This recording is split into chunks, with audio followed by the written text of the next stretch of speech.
Diagnosi del Covid con il test della saliva. Parte all'Università di Padova il progetto sperimentale del Veneto. L'annuncio oggi del governatore Zaia.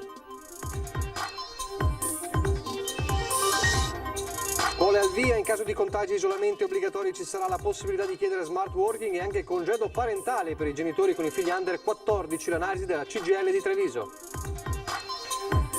Focolaio Trevali, Aia di Vazzola, il PD porta il caso in Parlamento, interrogazione parlamentare dell'onorevole Roger De Meneca al ministro della Salute Speranza.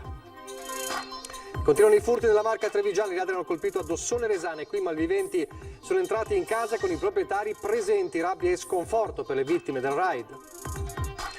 Cultura e lutto, è morto a Treviso il grande poeta, scrittore e saggista Nico Naldini, originario di Casars, era cugino di Pierpaolo Pasolini. Singolare intervento dei vigili del fuoco a Pederob, ha messo in salvo un cervo caduto nella vasca di carico della centrale idroelettrica.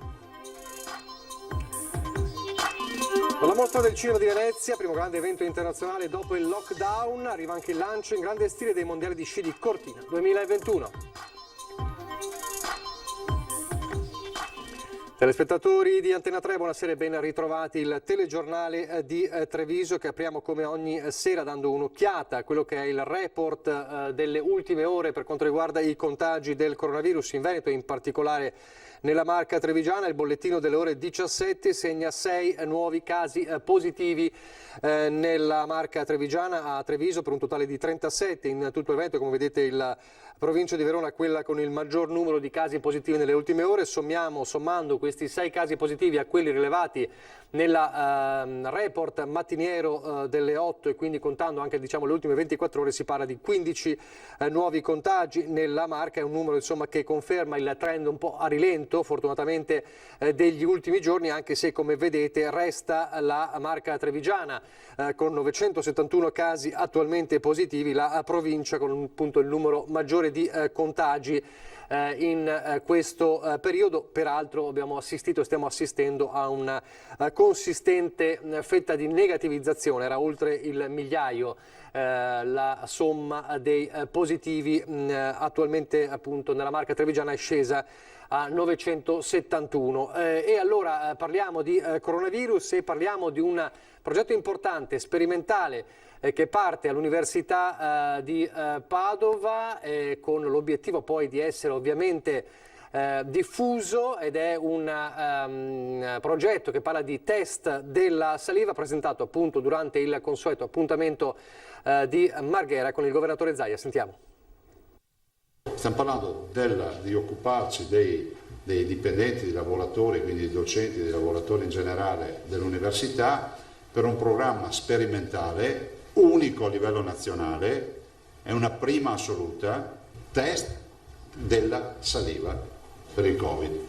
Tra 3 settimane prenderanno il via i corsi all'Università di Padova, lezioni che saranno in presenza, e per garantire la sicurezza di studenti e docenti l'Ateneo ha lavorato per implementare le misure anticontagio e contemporaneamente per una sorveglianza attiva che ha portato a questo progetto sperimentale definito dal governatore Zaia storico. La diagnosi molecolare da saliva ha un'affidabilità pari a quella dei tamponi, quindi noi possiamo immaginare dei protocolli di screening che abbiano la fattibilità. Il prelievo da saliva fornisce le stesse informazioni molecolari, cioè verifica la presenza del virus in quel momento del tampone orofaringeo.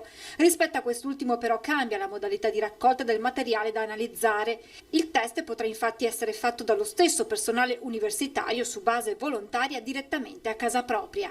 È un cottoncino che tu mastichi e metti in una vial, in un contenitore, lo chiudi e lo consegni. Il test andrà poi ripetuto con la medesima frequenza del personale sanitario. Quindi una volta ogni 20 giorni, uno ogni 3 settimane, esteso al personale universitario. Modalità che non sono però attuabili per gli studenti, dato il loro numero 60.000 ragazzi. Per questi si punta a identificare tempestivamente eventuali positivi per poi monitorare i contatti attraverso il test salivare. Sul fronte monitoraggio l'Ateneo ha modificato anche l'app di rilevazione della presenza degli studenti, obbligatoria al momento dell'iscrizione e già in uso tra gli universitari. Per permettere di inserire un dato aggiuntivo, non solo sono presenti in aula, ma sono presente e sono seduto al posto che ha una numerazione. Nel momento in cui il segnala all'università che è positivo al Covid, noi siamo in grado di identificare gli studenti che erano a una distanza di rischio. L'obiettivo è quello di estendere il test su ampia scala e di arrivare anche qui ai test rapidi e all'autoscreening. Riuscire invece ad avere un test autogestito che tu consegni, che ha affidabilità, è già un grande salto in avanti. Il passo successivo però avere il test rapido sull'antigene, che ovviamente aggiungerebbe l'autoesecuzione. L'evoluzione di questo test per noi significa ulteriore sperimentazione per arrivare al test rapido. Quando parla di antigene vuol dire test rapido. Se abbiamo il test rapido con la saliva, significa che si va in autodiagnosi. Da un'università all'altra parliamo di Ca' Foscari a Treviso con gli studenti ormai da qualche giorno alle prese con misure anti-Covid e lezioni miste in presenza e a distanza. Vediamo come sta andando. Sicuramente una nuova esperienza e stanno prendendo le cose molto seriamente, c'è igienizzante per le mani ovunque e diciamo che anche all'entrata c'è il controllo per la temperatura corporea che dobbiamo prendere 2 volte, una con la mascherina e una con senza, quindi sì, è sicuramente diverso dal normale, però se sono le precauzioni giuste da prendere allora meglio così. Loro sono gli studenti del secondo anno di mediazione linguistica culturale, uno dei 4 percorsi universitari della Ca' Foscari con sede al campus di Treviso, che dal 7 settembre ha ripreso insieme alla magistrale in interpretariato e traduzione editoriale settoriale. Dal 14 sarà la volta dei corsi dell'area economico-manageriale, commercio estero e turismo e sviluppo economico. In tutto contano 1.600 iscritti per quest'anno particolare che prevede regole anti-Covid, a partire dal termoscanner all'ingresso alla prenotazione del posto in aula. Abbiamo iniziato, come è noto, con una didattica che si svolge sia in presenza sia in streaming. Il 50% degli studenti è ammesso in aula, possono prenotarsi con una app che li ammette in aula settimana per settimana, con un grado di saturazione che gradueremo a seconda della situazione del contagio, della pandemia, dei decreti del Presidente del Consiglio dei Ministri, e in totale sicurezza. Flessibilità e abitudine da parte dei docenti e nuovo metodo di gestione anche da parte dei ragazzi che oltre a studiare dovranno destreggiarsi tra aula e casa. Sicuramente sarà difficile organizzare il dividere le lezioni tra online e in presenza e gestire questa cosa in più oltre allo studio. Nel frattempo, proprio oggi è stato presentato il nuovo corso di laurea magistrale in biotecnologie per l'ambiente e per lo sviluppo sostenibile, quindi si guarda anche al futuro. Si amplia l'offerta strategica universitaria sulla base delle sollecitazioni globali. È l'anno in cui i giovani di tutti gli angoli del mondo chiedono l'attenzione delle istituzioni nei confronti delle tematiche ambientali. La risposta alle nuove sensibilità passa anche attraverso l'Università Ca' Foscari, che ha presentato il nuovo corso di laurea magistrale in biotecnologie per l'ambiente e lo sviluppo sostenibile, coordinato dal professor Paolo Pavan e progettato dal Dipartimento di Scienze Ambientali, Informatica e Statistica.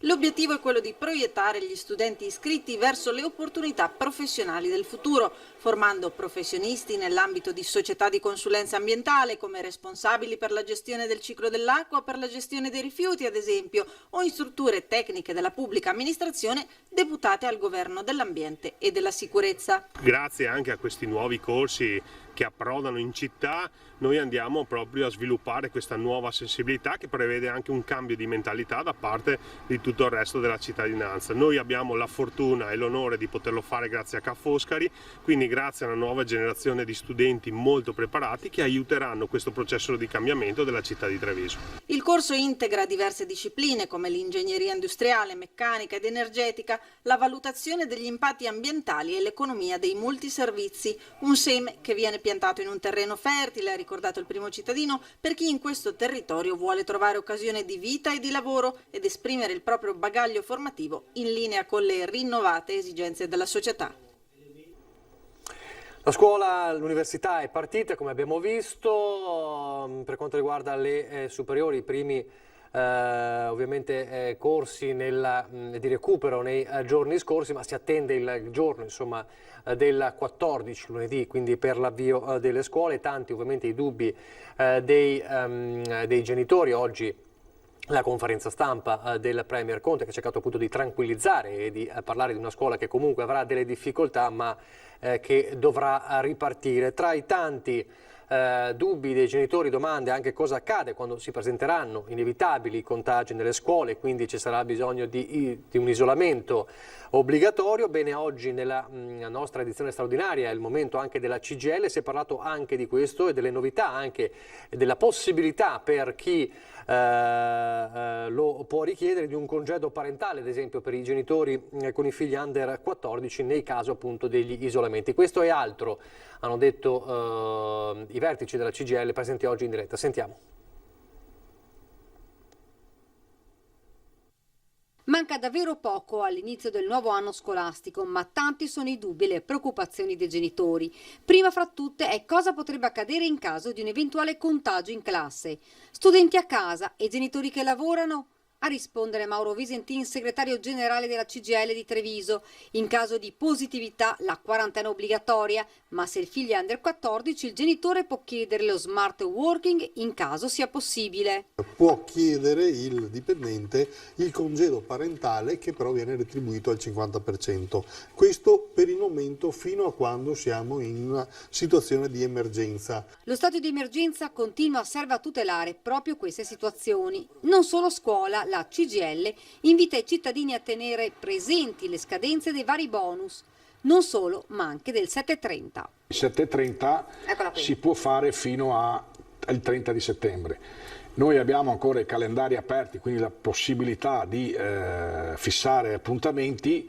Sappiamo che ci sono dei ritardatari, l'invito è a farlo, perché anche qui delle volte delle persone dicono ma tanto non recupero niente, e invece abbiamo visto che su oltre 65.000 pratiche che abbiamo fatto fino adesso il montante di recupero per la parte fiscale di soldi pagati per cui è previsto la detrazione è molto importante.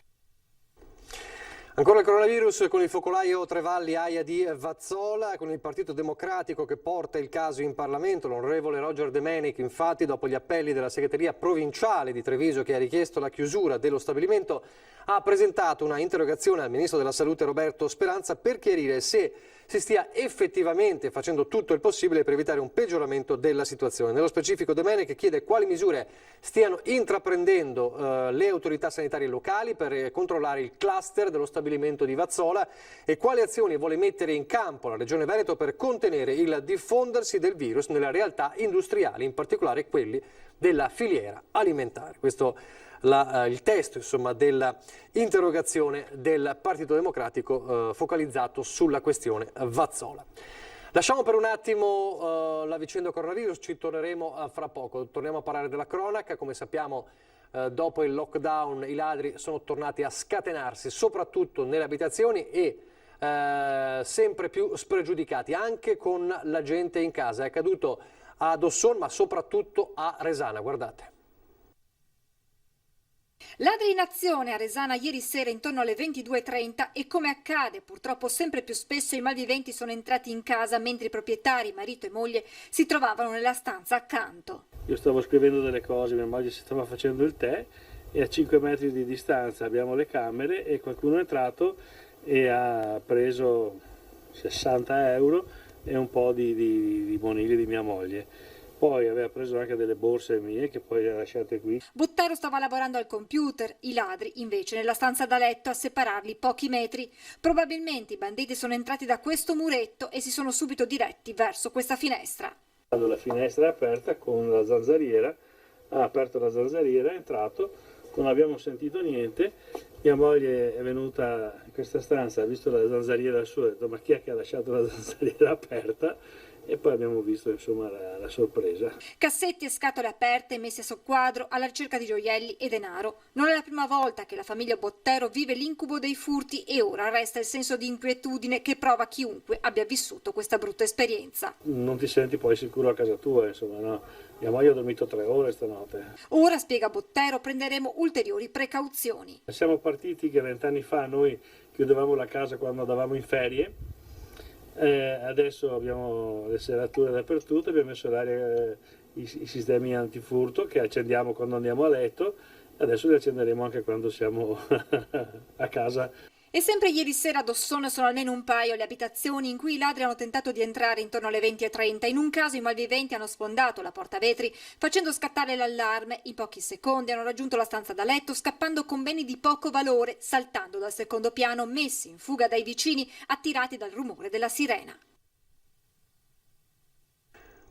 Adesso parliamo del Prosecco di OCG, sarà una vera e propria resa dei conti tra le diverse correnti all'interno della DOCG del Prosecco, quella che si terrà domani pomeriggio al Teatro Careni di Pieve di Soligo. Dalle 18 è convocata infatti l'assemblea dei soci del Consorzio Superiore Conegliano Valdobbiadene, chiamata a votare la legittimità o meno della variazione sulle candidature per presidente e consiglio di amministrazione. In ballo la guida della punta di diamante delle zone produttive del vino italiano più venduto al mondo, a contrapporsi le tre anime del consorzio: cantine sociali, imbottigliatori e produttori, con questi ultimi decisi a radicali cambiamenti nello statuto e nell'azione del consorzio, in particolare verso la DOC, con la quale da tempo ci sono forti contrasti. Domani quindi l'assemblea, maggiori particolari di questa riunione che, secondo appunto i ben informati, dovrebbe protrarsi fino a tarda notte.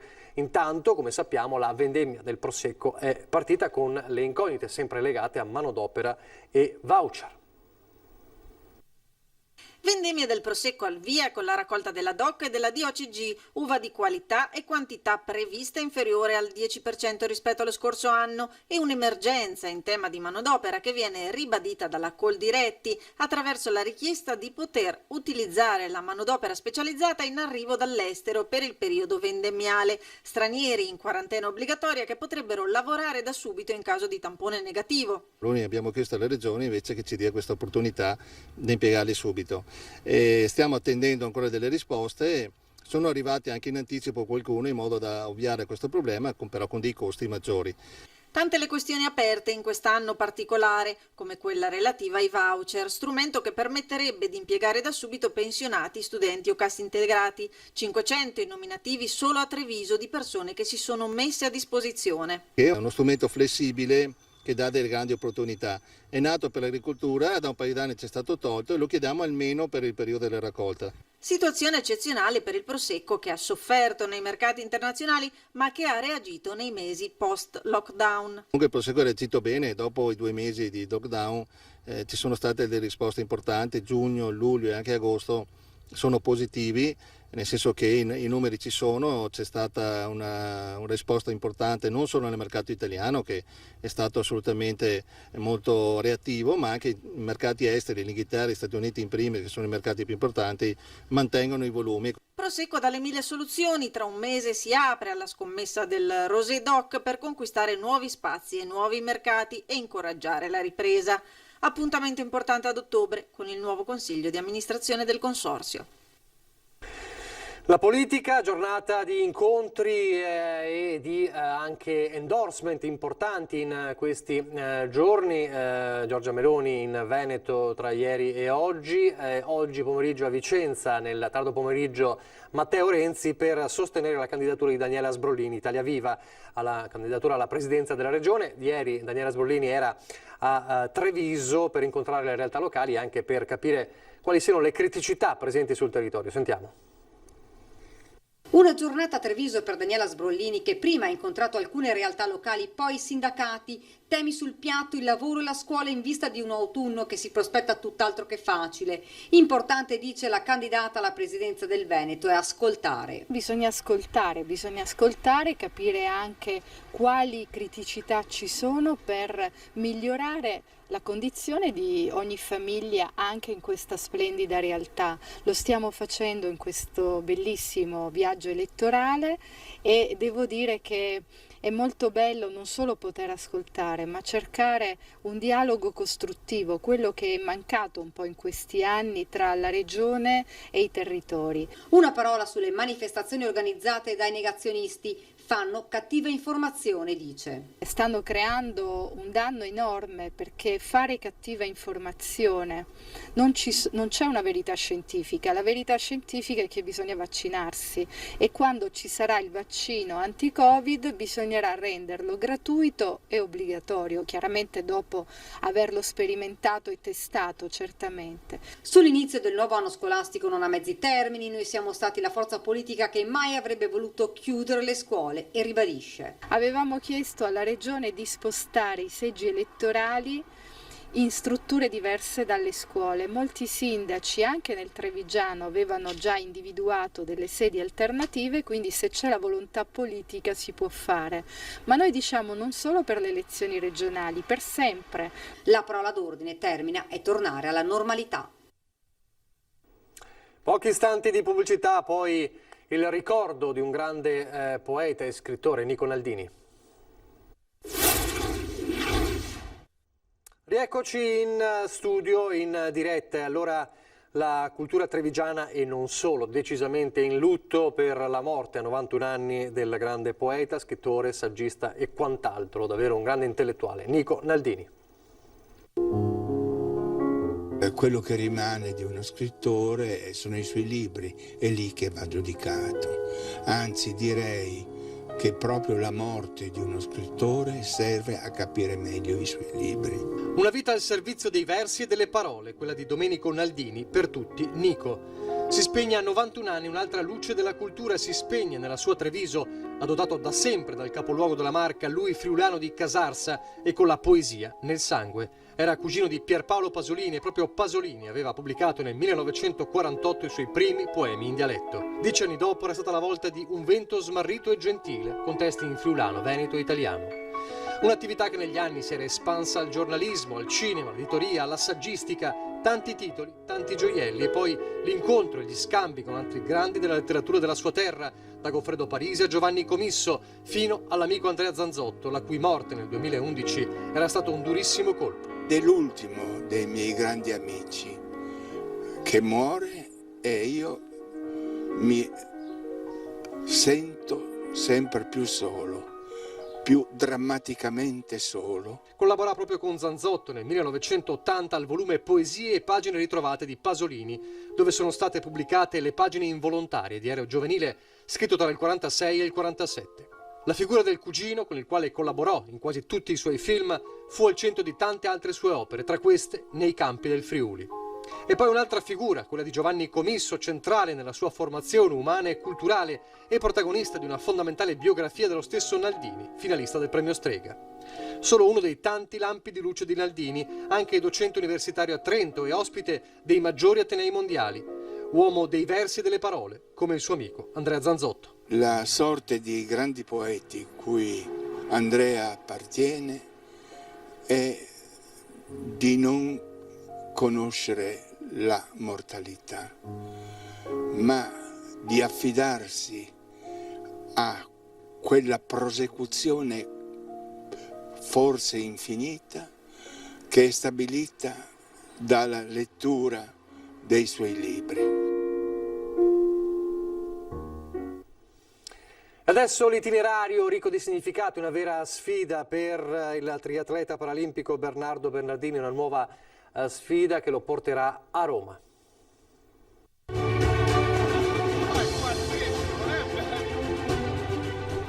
Si accavallano veramente un nodo di emozione, un groppo. Cosa esempio per tanti che pensano che non ce la possono fare. Era lo scorso anno e Bernardini varcava la soglia del Parlamento accolto dall'atleta paralimpica Giusy Versace, membro della Camera dei Deputati, dopo aver effettuato un percorso in bicicletta di 600 km con l'obiettivo di portare all'attenzione il tema della disabilità e permettere la raccolta di fondi per costruire un parco giochi adatto anche a disabili a Castelfranco Veneto.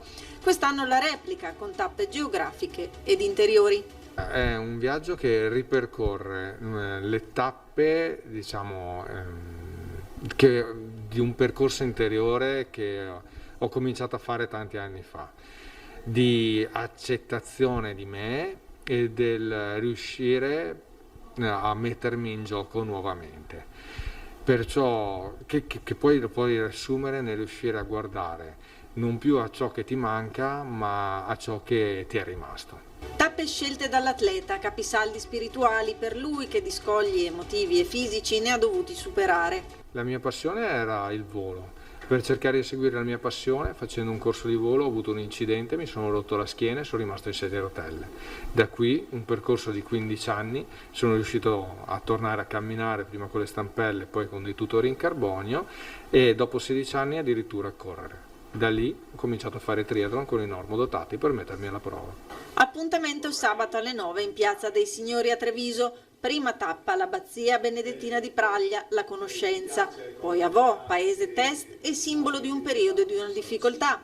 Cesenatico, dove la statua di Pantani rappresenta l'ispirazione del viaggio in bici, poi Loreto, dove più che mai la Madonnina nera accorpa il concetto di diversità, e poi Roma, San Pietro in Vincoli, dove la statua del Mosè di Michelangelo rappresenta la volontà di rialzarsi. Volontà e sport che in Bernardo hanno giocato un ruolo cruciale, e ora vincere tocca agli altri, con un invito a cambiare prospettiva e a guardare ai disabili in virtù delle loro potenzialità.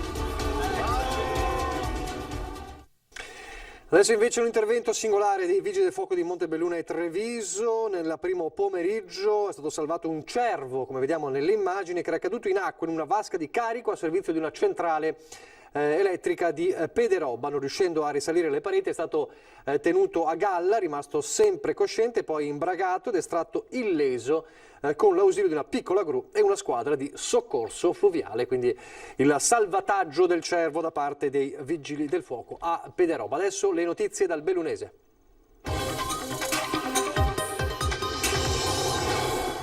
Partiamo con la cronaca, con un incidente stradale dalle conseguenze gravissime avvenuto ieri sera in città. Una moto sulla quale viaggiavano due giovani residenti di Belluno è finita contro uno dei pali della luce che puntellano Ponte Sarajevo. Sono riferite molto gravi le condizioni di salute dei due giovani che ieri sera attorno alle 22 in sella a una moto Aprilia 1000 sono finiti fuori strada sul ponte Sarajevo a Belluno. Alla guida un 32enne caporalmaggiore scelto in forza al 7° Reggimento Alpini di Belluno, originario di Caserta. Con lui una 25enne di nazionalità ucraina. La moto era diretta verso la rotonda del tunnel del Col Cavalier quando, per cause in corso di accertamento, ha perso aderenza e sbandando è finita addosso a uno dei pali dell'illuminazione che puntellano il ponte Sarajevo. I due ragazzi sono stati sbalzati dalla sella finendo a terra violentemente dopo un volo di alcuni metri. Immediati i soccorsi, i sanitari hanno stabilizzato la coppia trasferita d'urgenza al San Martino. Entrambi i ragazzi versano in condizioni serie e la prognosi è riservata. I carabinieri del nucleo operativo radiomobile di Belluno hanno eseguito i rilievi utili alla ricostruzione della dinamica dell'incidente. Ai vigili del fuoco il compito di ripristinare i luoghi assieme al personale del comune che ha provveduto a mettere in sicurezza il palo della luce. Apprensione al 7° Reggimento Alpini, dove stamattina da Caserta sono arrivati i genitori del caporalmaggiore accompagnati all'ospedale di Belluno. Adesso i mondiali di sci di Cortina 2021 con un lancio in grande stile che arriva dal primo grande evento internazionale post-lockdown, cioè la Mostra del Cinema. A 151 giorni dalla grande cerimonia inaugurale, i mondiali di Cortina 2021, che si svolgeranno dal 7 al 21 febbraio del prossimo anno dalla Mostra del Cinema di Venezia, fanno partire ufficialmente il conto alla rovescia. Dalla terrazza della Ausonia Ungaria, nel cuore del primo grande evento internazionale post-lockdown, oltre alla mascotte, si è dato appuntamento il Gotha del Veneto. Devo dire che c'è molta voglia di sport, devo dire che stiamo organizzando al meglio l'evento, dal punto di vista infrastrutturale siamo già pronti e ovviamente navighiamo un pochettino, bisogna essere flessibili più che altro per appunto quello che può accadere o è accaduto in termini di Covid, però siamo fiduciosi. A dirigere la macchina organizzativa Alessandro Benetton, presidente del comitato organizzatore Cortina 2021. È chiaro che poi insomma c'è anche quella parte di elemento che potrebbe succedere che noi non ci auguriamo e per il quale in ogni caso siamo preparati, perché siamo anche preparati nel caso ci fosse malauguratamente una ricaduta a un evento a porte chiuse. I numeri parlano da soli sull'importanza di questo evento per il cerchio bianco e per tutto il Veneto. Saranno dei mondiali con 600 atleti, 60 paesi, 12 medaglie iridate, vado così a memoria, 500 milioni di persone collegate alla televisione. All'incontro, presente tra le autorità, anche il presidente della provincia di Belluno e sindaco di Longarone Roberto Padrin, e i mondiali incassano l'appoggio anche del sindaco di Venezia Brugnaro. Sappiate che Venezia c'è comunque a prescindere, magari quello che possiamo fare in più per darvi una mano, per creare comunicazione, fare qualcosa anche di specifico, siamo a totale e completa disposizione. A Longarone Fiere intanto è tutto pronto per il weekend dedicato all'ambiente. Ai nastri di partenza la seconda edizione della Fiera e Festival delle Foreste. Un laboratorio di idee e di strategie per il futuro dell'ambiente e della sostenibilità del pianeta. Per il secondo anno consecutivo il Festival delle Foreste si prepara a fare sintesi degli aspetti oggetto di dibattito planetario con una 3 giorni che si dipanerà tra gli stand del quartiere fieristico di Longarone e i boschi di Pianrosade e Valscura in Cansiglio. Da una parte conferenze, fiere e dibattiti, dall'altra cantieri dimostrativi, esposizioni sull'esbosco, la lavorazione del legno e la viabilità forestale. Nata dopo Ovaia per affrontare il tema del cambiamento climatico, la fiera dedicata alle foreste è innovativa. Oggi ci si sta rendendo conto di quanto possano valere le attività forestali e le foreste in generale. La Regione Veneto, spiega Alberto Negro di Veneto Agricoltura, sarà certamente più attenta anche ai contributi che potranno essere messi a disposizione nel nuovo piano di sviluppo rurale. Se vogliamo parlare di Veneto sostenibile, se vogliamo parlare di sostenibilità nel mondo del lavoro, se vogliamo parlare di Green Deal e di bilanciamento a zero nel 2050 delle emissioni di CO2, non c'è dubbio che dobbiamo passare attraverso le foreste, dobbiamo passare attraverso finanziamenti importanti verso le foreste. Su Fiera e Festival delle Foreste punta molto anche Regione Autonoma Friuli Venezia Giulia, che porterà il proprio contributo e l'esperienza sulla gestione forestale come attività sostenibile. Molto importante il legno che ha degli aspetti, diciamo, ambientali, degli aspetti economici, ma degli aspetti di valorizzazione dei territori e delle comunità. Il taglio del nastro a Longarone Fiere l'11 settembre alle 11:15. È tutto per questa edizione, vi lascio al meteo, grazie per averci seguito, arrivederci.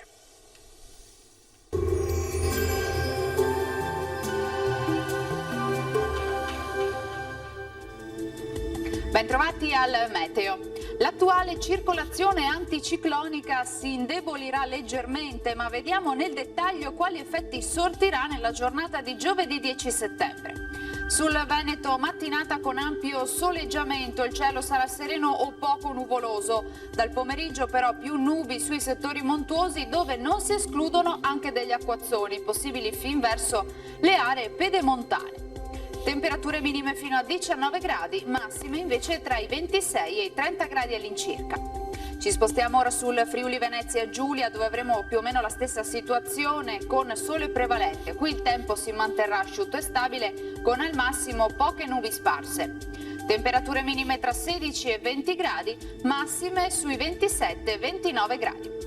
Infine uno sguardo alla situazione del Trentino Alto Adige, sempre tanto sole ovunque, dalle ore pomeridiane però aumento dell'instabilità con occasionali rovesci. Temperature minime sui 14-15 gradi, massime sui 29 gradi all'incirca.